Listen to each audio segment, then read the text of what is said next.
బాలరాజు గారు మీరు చెప్పండి, బీసీలకు 42% రిజర్వేషన్ల అమలుపై రాష్ట్ర ప్రభుత్వం చేతులెత్తేసింది అని అనుకోవచ్చా? ఇలా శివప్రద పటేల్ గారు కూడా 3 సంవత్సరాలు బీసీ కమిషన్ సభ్యుడిగా పనిచేశారు. వారు కులగణన ఎట్లా చేయాలి, వివిధ రాష్ట్రాల్లో వారు కులాల పరిస్థితిని కూడా వారు కూడా చూశారు. ఇలా బీఆర్ఎస్ పార్టీగా మొదటి నుంచి మేము కాంగ్రెస్ పార్టీ వైఖరి ఏదైతే ఉందో, ఇవాళనే కాంగ్రెస్ పార్టీ బీసీలకు ఏదో చేస్తున్నట్టు, అంటే హంతకుడు వచ్చి సంతాప సభ పెట్టినట్టు ఉంది. అలా అంటే ఈ దేశంలో కానీ ఈ రాష్ట్రంలో కానీ బలహీన వర్గాల హక్కుల్ని, బలహీన వర్గాల ఆకాంక్షల్ని నిర్వీర్యం చేసింది, మొత్తం కూడా ఎద్దేవా చేసింది, అనగదొక్కింది కాంగ్రెస్ పార్టీ. దేశంలో చూసినట్టయితే 1953లో కాకా కాలేర్కర్ కమిషన్ వేస్తే 1955లో ఈ దేశంలో జనాభా 50% పైగా ఉంది బీసీల జనాభా. ఒక సిఫార్సులు ఉపయోగిస్తే ఆ సిఫార్సులు అమలు చేయకుండా అనగదొక్కింది కాంగ్రెస్ పార్టీ. తదనంతరం 1978లో మండల్ కమిషన్ ఏర్పాటు చేసి ఆ మండల్ కమిషన్ కొన్ని సిఫార్సులు చేసింది. బీసీలకు ఎటువంటి రిజర్వేషన్లు ఇవ్వాలి, వారి యొక్క ఆర్థిక స్థితిగతులు ఏంటి, సామాజిక స్థితిగతులు ఏంటి, విద్యా పరిస్థితులు ఏంటి, ఉద్యోగ పరిస్థితులు ఏంటి, ఆర్థిక పరిస్థితి అని చెప్పేసి ఒక విశ్లేషణ చేసి వాళ్ళకు నివేదిక ఇస్తే ఆ నివేదికని 1980 నుంచి 1990 వరకు, అంటే వీపీ సింగ్ వచ్చే వరకు కూడా నిర్వీర్యం చేసింది కాంగ్రెస్ పార్టీ. అంటే ఇందిరాగాంధీ ప్రధానిగా ఉన్నారు, ఆ రోజు రాజీవ్ గాంధీ గారు ప్రధానిగా ఉన్నారు, కాంగ్రెస్ పార్టీ ప్రధానమంత్రులు ఎందుకు అమలు చేయలేకపోయారు? కాకా కాలేర్కర్ కమిషన్ అప్పుడు నెహ్రూ గారు ప్రధానమంత్రిగా ఉన్నారు, ఎందుకు అమలు చేయలేకపోయారు?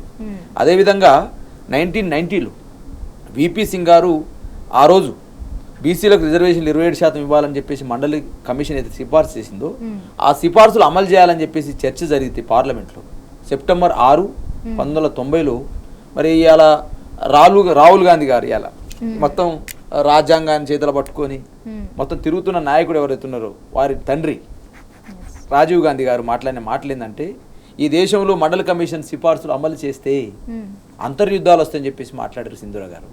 అంటే కాంగ్రెస్ పార్టీ 100 ఎలకలు తిన్న పిల్లట వచ్చి సంతాప సభ పెట్టినట్టు ఇవాళ పెద్ద ఎత్తున మేమేదో బీసీలకు మేదో చేస్తాం, తెలంగాణలో మేమేదో పొడుస్తామని చెప్పేసి మాట్లాడుతూ తీరేదైతుందో ఇవాళ బీఆర్ఎస్ పార్టీ ఉన్న బీసీ నాయకత్వం అంతా కూడా, ఒకవైపు మా శ్రీనివాస్ యాదవ్ గారు, గంగుల కమలాకర్ గారు, మధుసూదనాచారి గారు, బండా ప్రకాష్ గారు, అదేవిధంగా శ్రీనివాస్ గౌడ్ గారు, అదేవిధంగా ముఖ్య నాయకులమంతా మాజీ కార్పొరేషన్ చైర్మన్లము, మాజీ బీసీ కమిషన్ మెంబర్లము, బీఆర్ఎస్ ముఖ్య నాయకులము ఇలా కేసీఆర్ గారి మార్గదర్శకంలో, మా పార్టీ వర్కింగ్ కమిటీ కేటీఆర్ గారి నాయకత్వంలో ఇలా కాంగ్రెస్ పార్టీ ఢిల్లీ పేరుతో జరుగుతున్న ఈ యాత్ర ఏదైతే ఉందో మరొకసారి బలహీన వర్గాల గొంతును గోయడం కోసం ఈ ప్రయత్నం చేస్తూ ఉందనే అంశాన్ని బలహీన వర్గాలకు చెప్పాలనే ఆలోచనతో ఇలా రాష్ట్ర వ్యాప్తంగా ఒక కార్యక్రమాన్ని తీసుకున్నాం.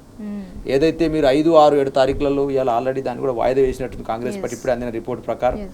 అయితే మరొకసారి బీసీలను మోసం చేస్తూ ఉంది, దగా చేస్తూ ఉంది.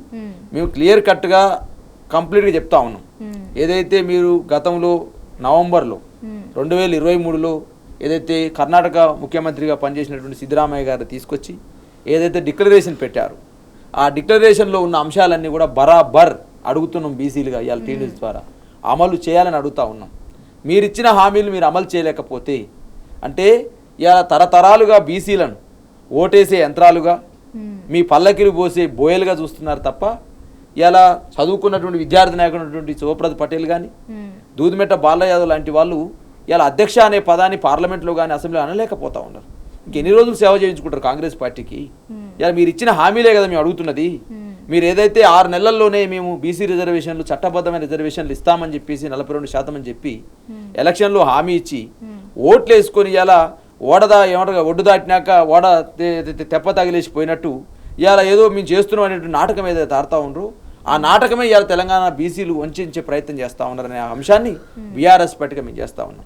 కేసీఆర్ గారు మాకు డైరెక్షన్ చేశారు, అయ్యా ఇది బీసీలకు వంచే ప్రయత్నం చేస్తూ ఉన్నారు, అనేక సంవత్సరాలు వీళ్ళు చేసినారు, మీరు వెళ్ళండి బీసీ స్టడీ చేయండి అని చెప్పేసి మమ్మల్ని చెన్నై పంపించడం జరిగింది బీఆర్ఎస్ పార్టీగా. అదేవిధంగా బీసీలకు సంబంధించి ప్రతి సందర్భంలో మా పార్టీ వర్కింగ్ కమిటీ కేటీఆర్ గారు, ఒకవైపు మా కేసీఆర్ గారి డైరెక్షన్లో నిత్యం సమావేశాలు ఏర్పాటు చేస్తూ కాంగ్రెస్ పార్టీని మీద ప్రెజర్ చేస్తూ ఉన్నాం.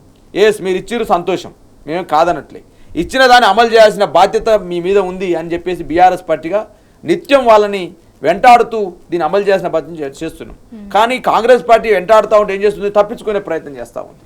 చూడండి ఇవాళ పెద్ద ఎత్తున అనేక సందర్భాల్లో అనేక రకాల జీవోలు ఇచ్చారు. మా మిత్రుడు శివప్రద పటేల్ చెప్తాడు ఏ జీవోలు ఇచ్చారు, ఎట్లు ఇచ్చారు, డెడికేషన్ కమిషన్ ఏర్పాటు ఎట్లా చేశారు, గతంలో వారు కూడా కమిషన్ మెంబర్ కాబట్టి అన్ని అంశాలు వారు చెప్తారు.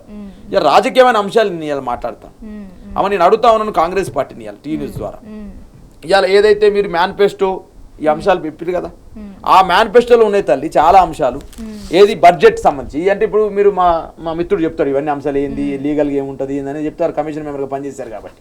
నేను మాత్రం పొలిటికల్గా నేను అడుగుతా ఉన్నాను. పొలిటికల్గా మీరు పెట్టిన అంశాలు ఏది ఉన్నాయండి? ఏం చేసినారు? ఎంబీసీ కులాల అభివృద్ధిని పర్యవేక్షించేందుకు ప్రత్యేక ఎంబీసీ సంక్షేమ మంత్రిత్వ శాఖను ఏర్పాటు చేస్తాం. ఇది ఎవరి చేతులు ఉంటుందంటే ముఖ్యమంత్రి గారి చేతులు ఉంటుంది, రేవంత్ రెడ్డి గారి చేతుల్లో ఉంటుంది. దీని ఏర్పాటు ఎందుకు చేయాలి? 20 నెలలుగా ఒక బలహీన వర్గాల నాయకుడిగా ఇలా నేను అడుగుతాను టీ న్యూస్ ద్వారా. అదేవిధంగా మేడం ఇలా బడ్జెట్ సంబంధించి మేడం ఇలా బడ్జెట్ సంబంధించి మీ చేతుల్లో ఉంటుంది కదా. రాష్ట్రపతి దగ్గర అవసరం లేదు, గవర్నర్ ఆర్డినెన్స్ అవసరం లేదు, ఢిల్లీకి పోయి ధర్నా చేయాల్సిన అవసరం లేదు మేడం.